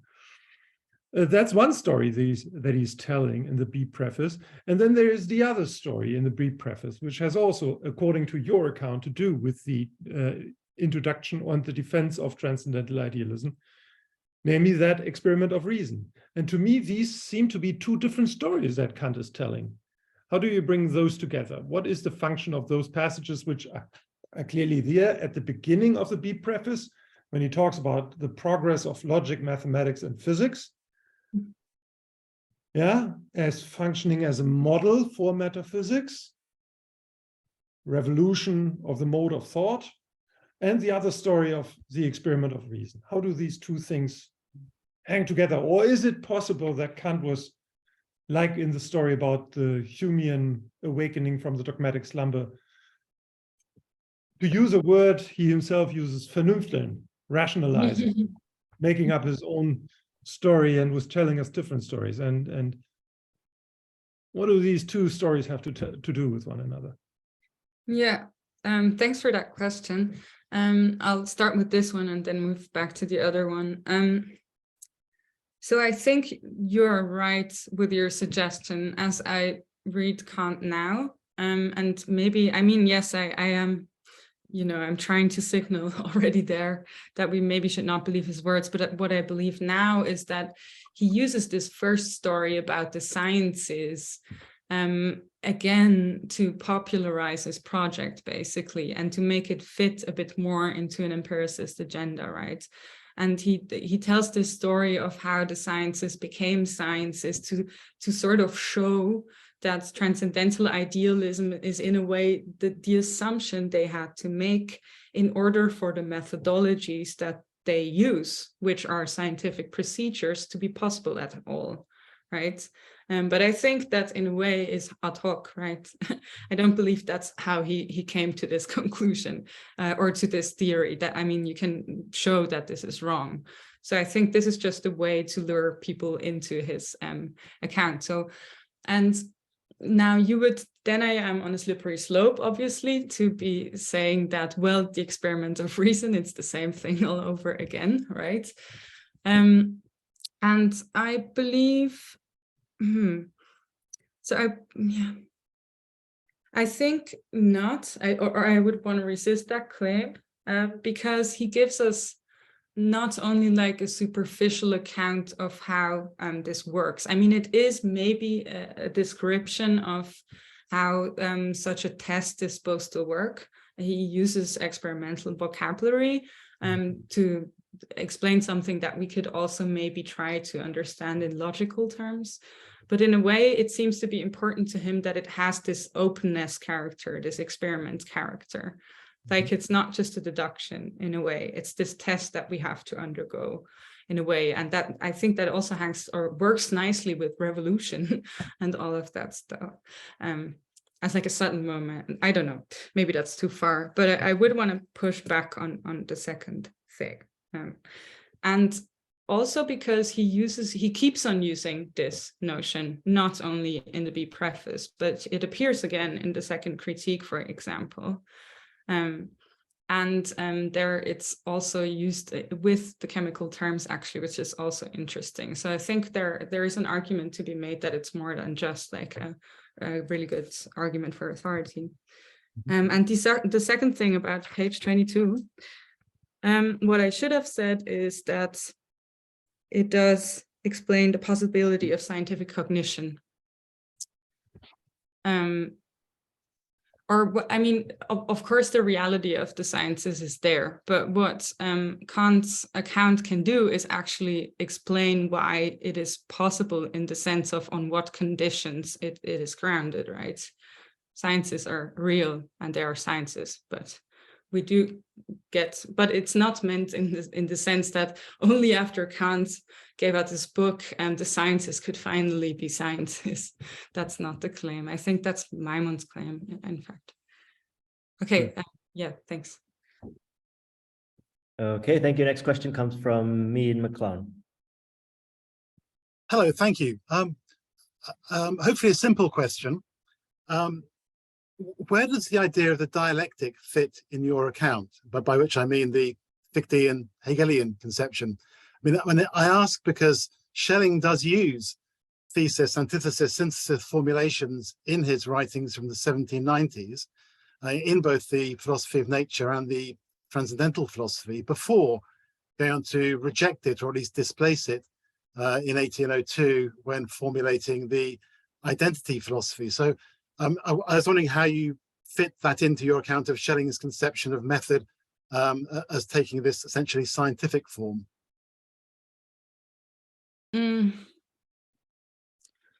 Yeah, I find it a bit hard to answer this because I thought about how Fichte's notion of dialectic fits into the experimental paradigm.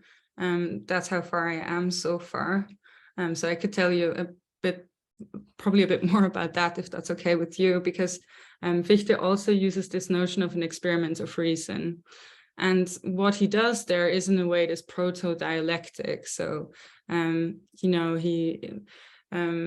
goes on to, produce a contradiction between a thesis and its antithesis. And this is the moment where he says we need to perform an experiment of reason because we're confronted with this contradiction. And then it's like sort of a leap of reason who intuitively finds the solution to this contradiction and forms another concept that we can then use to resolve the contradiction because it involves both of the other concepts. And so exactly this mechanism, which has some affinities to what Kant might be doing in the antinomies, or at least as they're presented in the B preface, that's basically the conception then of an experiment of reason. But I would have to look at Schelling to give you a good answer on your question regarding that, I think. But maybe this helps as a Trostpreis. Okay, the next question comes from Laura Osterk. Thank you. So I have to apologize. I haven't read the book yet, but I'm very much looking forward to it. So my question may not be as well informed. So forgive me about this, but I'm kind of wedding it to some other comments here. And I'm wondering, to what extent, I mean, do you think that for Kant and Schelling, the fact that they are reflecting about their philosophical method as modeling it after science has to do something about the affinity between reason and scientific inquiry. So specifically for Kant, our scientific inquiry reflects the interests of reason, right? Our representation of nature reflects the interest of reason. So if something is going to be scientific, has to be systematic, or has to be built on a proper foundation of a system, and hence the whole dissatisfaction of the post-Kantian philosophers that Karin mentioned is that, well, we don't really have that foundation proper in the first principle of a system that Kant was supposed to provide, but he didn't. Here's, we need to do it. And then for Schelling, right, he goes a step further.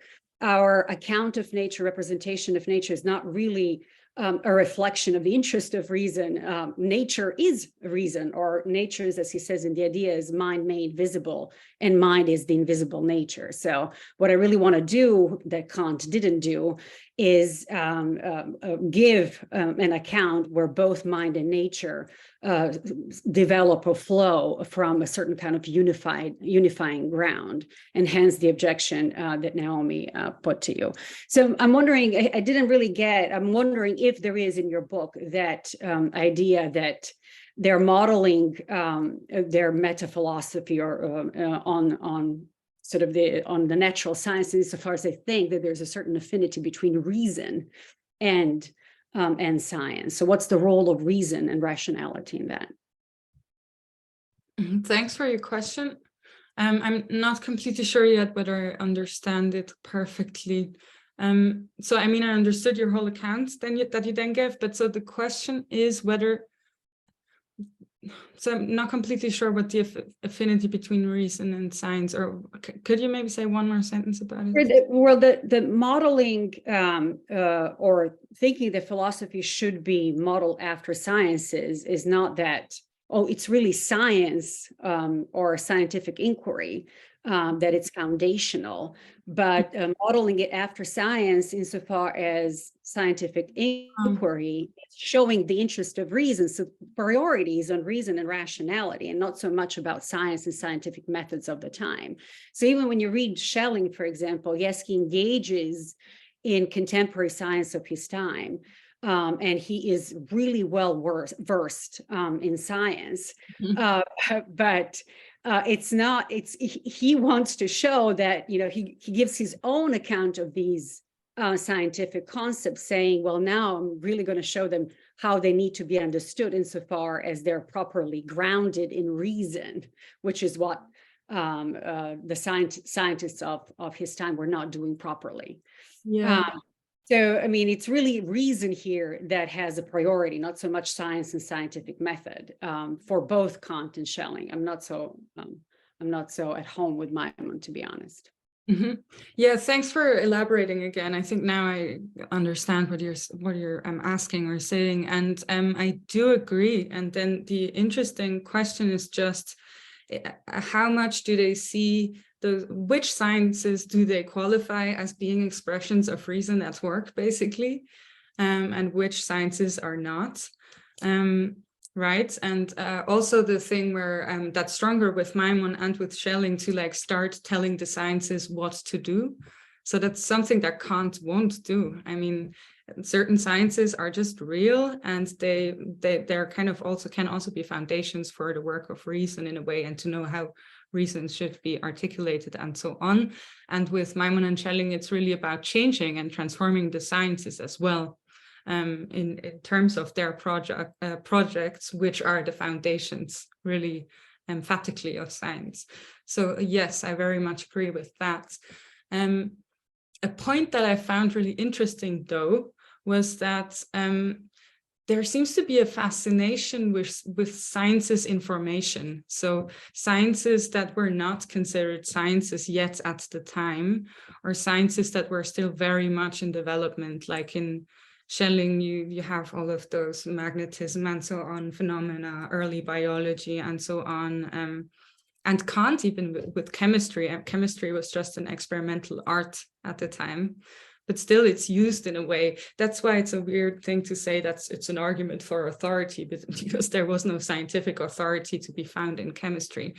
So that's what I don't know where, I don't have a really good thing to say about it, but I guess it's interesting that they're looking at the sciences who at the time had to come up with better methods in order to inquire into nature for their own methods and for the development of their own methods, and especially at the inexact sciences as well. But I agree, yes, with the general gist of what you said. Thank you. Okay, so we have an addition to that last question from Thomas Sturn, and after that we have a question from Karin de Boer and one from Naomi Fisher. I think we have time to get through all of them because we're doing I will just restrict my point very clearly. I think that Lara is on the right track, and actually my question about the beginning of the B preface with logic, mathematics, and physics goes in the same direction. What Kant is talking about there is, and when you look at the text again, he's explicating what the different uses of reason are that are employed in those three sciences. And then you might as well think whether the revolution of the mode of thought might not be that Kant wants to point out that in order to survive, metaphysics must develop its own specific, clearly delimited and determined use of reason.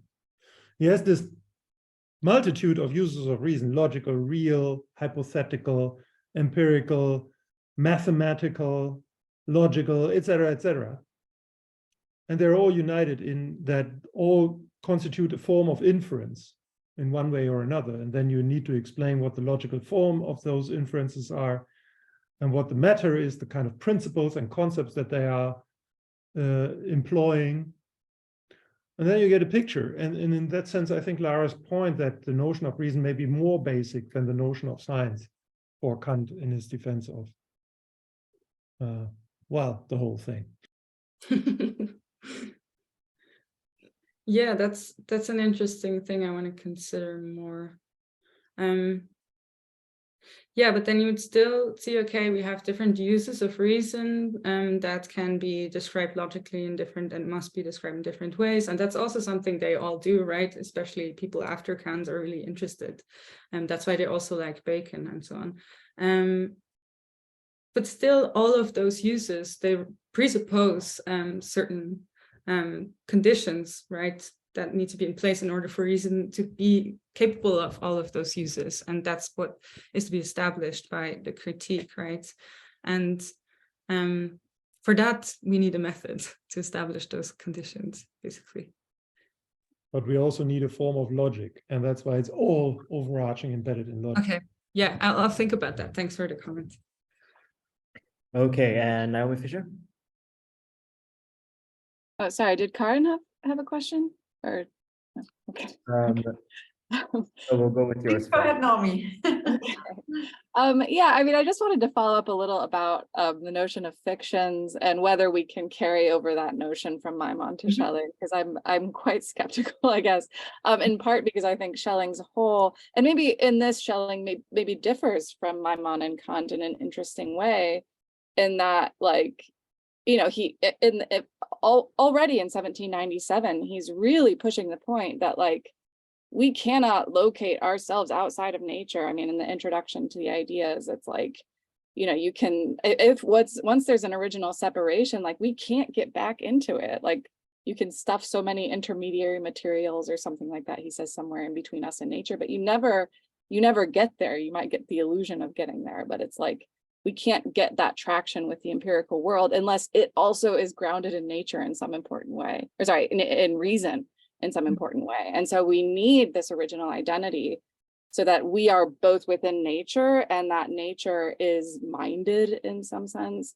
So then I think maybe the methodology then isn't primary, So I guess this is maybe a more overarching objection, that the methodology can't be primary, because what's primary is that identity.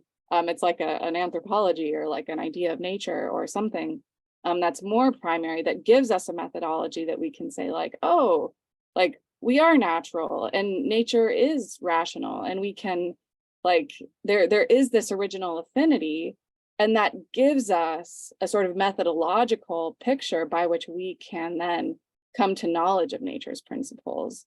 But then when you carry over the notion of like useful fictions from Maimon, like that seems to undermine maybe like, oh, okay, like we find something that works. That sounds like we're approaching it from the outside, and that seems to just not fit maybe with Schelling's more overarching kind of picture there.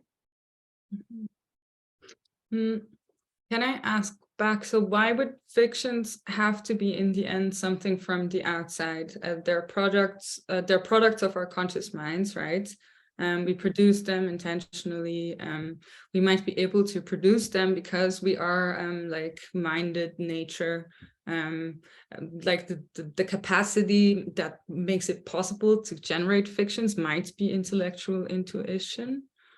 Okay, I mean, so maybe this is just a terminological thing then. I mean, like so it's not that Schelling thinks we can't ever be wrong. Like I think that he thinks that we can be wrong in our, you know, scientific or even philosophical formulations, I think, although about first principles, I'm not sure.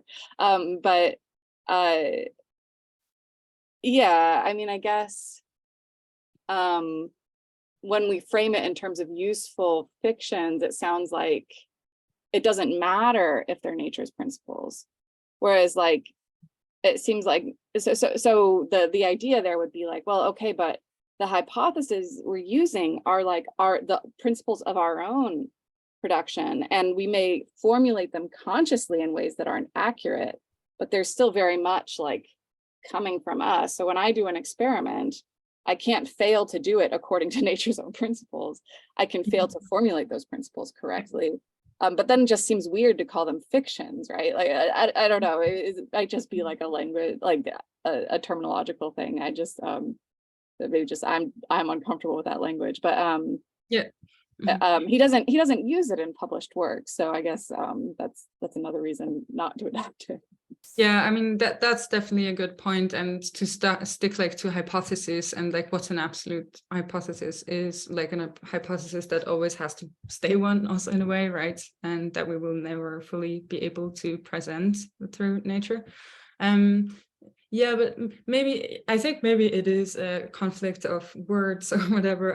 But I mean, there is an understanding of fiction, like in the sense of a useful fiction, where you think of it as a term, for example, as a kind of idealization, with the intent of de-idealizing it in the end, for example. So it doesn't necessarily for always have to remain a fiction, but for the time being, we need this idealization, which we cannot completely articulate or show like what it will be like once we can idealize it. But so I don't know if this really helps, but yeah, I do agree that it's probably a little bit of a stretch to connect that. Yeah, but I still found interesting like this exchange between Fichte and Schelling, I guess, where they talk about it. Yeah. But yeah. Cool, thanks.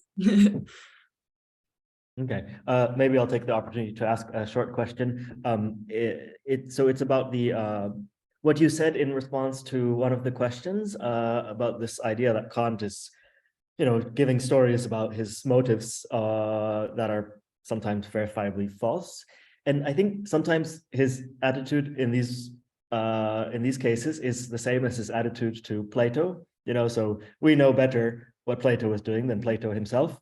There's almost this kind of cunning of reason idea going on. So in this case, it would be that the older Kant of the B preface knows better than the slightly less older Kant of the A preface was motivated by. I think Kant could plausibly hold that he, even though he wasn't aware at the time what his motives were, he's worked it out that what his actual motives were. So what are your thoughts on that in terms of this metaphilosophy first, metaphilosophy last kind of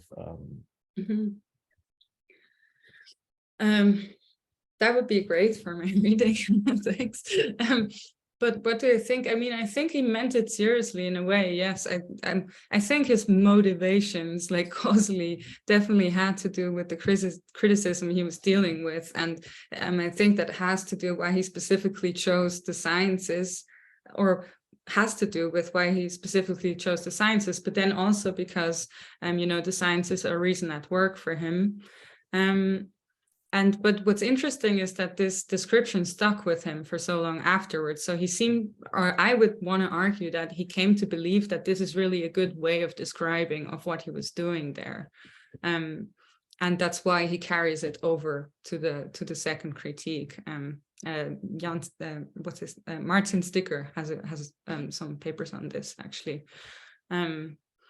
Yeah, so I would say maybe, as you suggested, maybe he you know, did not straightforwardly analyze what he was doing, but, you know, describe in a way that is very familiar to others what he was doing. But I think he found in there a method that he would, after that, more consciously use also. Yeah. Okay, thank you. So, and our last question is from Karen de Boer. Okay, unless there's someone who hasn't yet participated, I'd be happy to give that person the floor. Okay, so then I'll try to keep it short. Jelscha, maybe I have a rather general question. So you focus a lot on the notion of experiments and, let's say, empirical methods more generally as a kind of model that's being used by Kant and some others. And I was wondering how you, or I was wondering whether you see a certain tension between the type of method that you foreground in your book on the one hand, and on the other hand, the more rationalist conception of a scientific method that Kant also was very much aware of. And so for instance, if we look at the metaphysical foundation of the natural sciences, if we look at the method that Kant himself employs, it's not very experimental. Yes, I think it's more, let's say, quasi-deductive. Mm-hmm. And he has this idea that that in philosophy we should always take our bearings from the table of categories to proceed systematically and so on. And so all of that is more alienated with rationalist ideals of scientificity than with experimental practices. And so do you see a certain tension there, or do you think that the strand that you foregrounded was ultimately more relevant to Kant than the quasi-deductive model? Mm-hmm. Thanks for the question. No, I don't. So what I believe is that if you look at the doctrine of method, where Kant again explains philosophical methodology as opposed to mathematical, so philosophical cognition, I must say, as compared to mathematical cognition. There he also is giving a different account of what philosophy is supposed to do, right? And I think that is at the end of the experiment, though, after we have figured out what the conditions of cognition are. After that, we know how metaphysics is supposed to, at least some part of metaphysics is supposed to proceed. And that might be how he, in his Naturphilosophie, for example, then proceeds.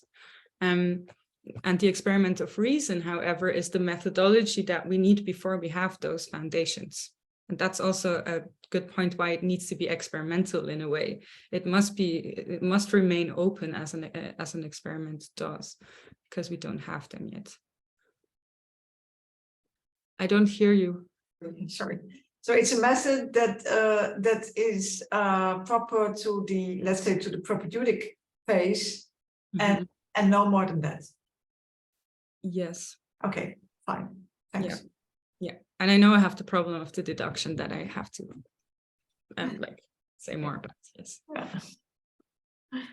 Okay, and with that, we will bring the formal part of the session to a close. For those of you that can stay on, I know not everybody can. For those of you that can stay on, we'll have an informal session after the close of the formal session. So I want to thank all of our participants, all our speakers, and all of our audience who participated in this very stimulating session. Covered a lot of philosophers and a lot of different topics, a lot of ground. I thought it was very, very nice. And I'm looking forward to continuing the session informally. So we'll leave the Zoom session open. And I will also invite you to our next session of the Leuven Seminar, which is in the program that I posted, and that will be after Easter on April 20th. And it will be a talk by Elizabeth Milan on nature, freedom, and political change in Alexander von Humboldt, with a response from Joan Steigerwald. Okay, thank you very much.